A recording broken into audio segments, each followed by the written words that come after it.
Grabe itong takot nitong mga dilawan, pulahan, mga crocs na to, no? Biruin nyo, sa sobrang takot nila, sanib puwersa na sila talaga. Bakit ang dami-dami natatakot sa mga Duterte, no? Ayaw nilang magkaroon ng interim release si Tatay Digong. Kasi ang sabi nila, meron silang tatlong reason. Una daw, baka daw hindi na umattend pag nagkaroon ng interim release kasi Australia ang layo daw. Kasi interesadong tumulong na ang Australia. Tapos pangalawa daw, baka daw magkaroon ng threat na panibago sa mga biktima.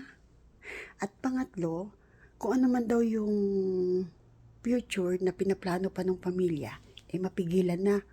Wow! Wow, wow, wow! Nakakatawa tong mga to, no? Bakit sobra takot nyo? Katanda-tanda na nun. At kung may plano yung gawin sa inyo, dapat noon pa. Nanahimik nga, di ba? Kaya lang siya kumilos at gumalaw. Inapi nyo yung anak. Tatay si Tatay Digong. Bukod sa tatay siya ng bansang Pilipinas, tatay siya ni BP Sara Duterte. Nakakatawa kayo.